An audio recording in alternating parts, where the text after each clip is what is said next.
Kenyan political heavyweight Raila Odinga, who is also the leader of ODM party, is now currently eyeing for AU top seat as the chairman and the CEO of Africa.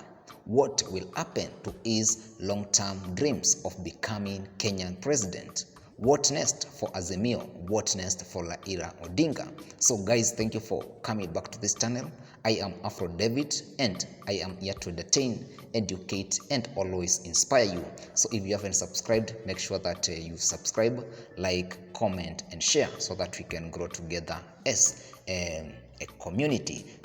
So let us dip in. So the breaking news is that Raila Odinga is looking for AU top seat in which he wants to be the chairperson of the commission. This is a very big commission in Africa, and it's one of the most recognized union that represents Africans' interest. So this is a very big slot, and if Raila wins it, he will be on a top seat. Remember that if endorsed for the African Union top seat, Odinga will be tasked with enforcing the regional bloc's financial regulations, chair all commissions, meetings and deliberations, popularize the AU objectives, submit reports to the Assembly, Executive Council and permanent member states, as well as act as storehouse for all AU treaties and legal instruments. See, these are very important tasks when it comes to African development. Remember that Raila Odinga is the former high representative of infrastructure development in Africa, and this has boosted his interest, and many African readers love this guy very much, because he is instrumental when it comes to politics, when it comes to democracy, and he has fought for a long time. So if endorsed by the 55 member states, Odinga will only retain his rights to vote in Kenya as a citizen,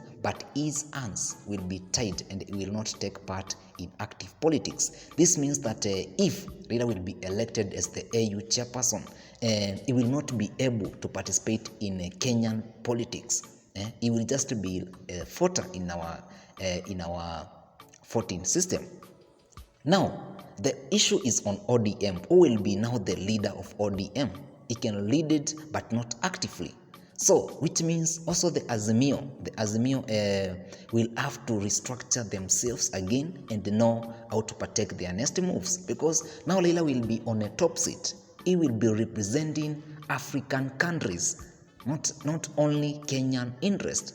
So, will this have an impact on ODM, which is a very big party in Kenya, and which has developed, or which has nurtured many political leaders, including our former president Uhuru Kenyatta, our current president William Ruto, and other big leaders in our country. So Raila has been an inspiration to many Kenyans, and we just hope he will score this big seat. Remember that he will have to consolidate with the 7 member states of the East African Community, which is the EAC, that comprises of Kenya, Uganda, Tanzania, Rwanda and Burundi, DR Congo and South Sudan. Then after that, he will now start to campaign within the other African states. Remember that this guy is well known in other African countries. He's a very big guy when it comes to African politics.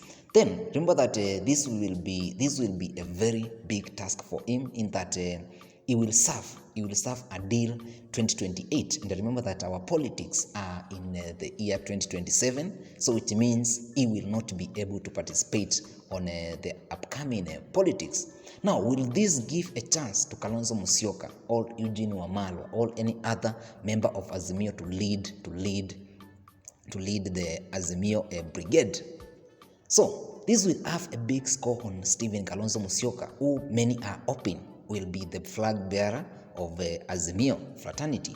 We are just hoping that Raila will score this, because he has a high chance of scoring this seat very easily.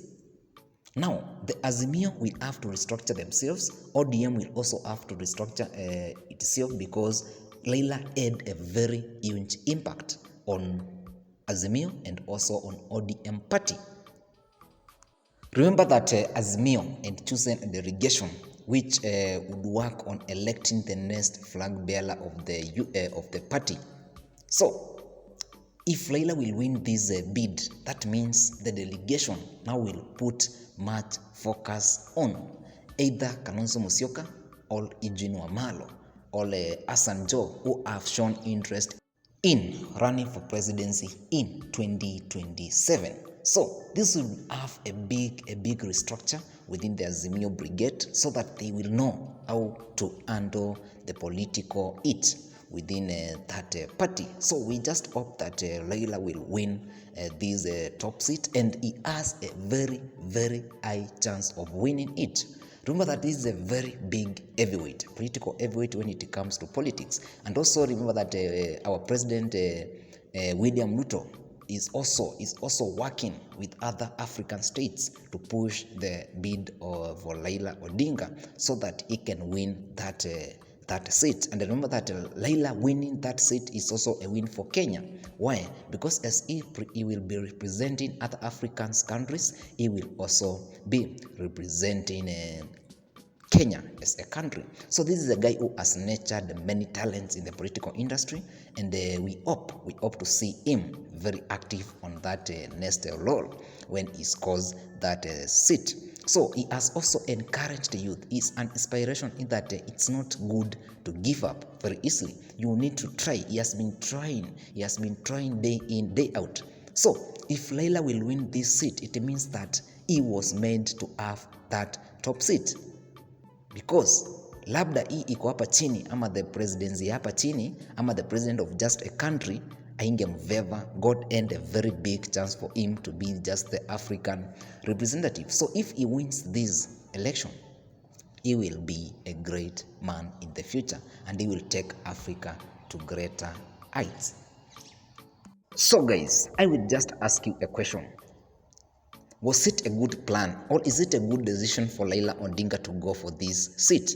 Or should he just wait to run for presidency in 2027? Remember that he has noticed us that if the delegation chooses him, he will be able to run for that presidency. So is this the best decision? Will it favor Raila? Will it also favor ODM? And will it also favor Azimio? What's your take on the next move of ODM? Who will be the next person who will make sure that ODM still strategizes and remains the top political party in Kenya? What will happen to Azimio? What will happen to other leaders within Azimio? What will also happen to other leaders who have been looking at Raila as their model when it comes to politics? So we have many questions, and we are just hoping, we are just waiting to see how this game will roll out. So thank you for watching. Subscribe, like, comment, and most important, make sure that you share our videos so that we can grow together as a community. So as Kenyans, we just wish Raila Baba all the best as he goes for this top seat. So let us support him, let us stay behind him, because his win is also a win for us as Kenya. Kenya is African country, Africa is Kenya, and we are all Africans, and Africa is our business. Bye bye.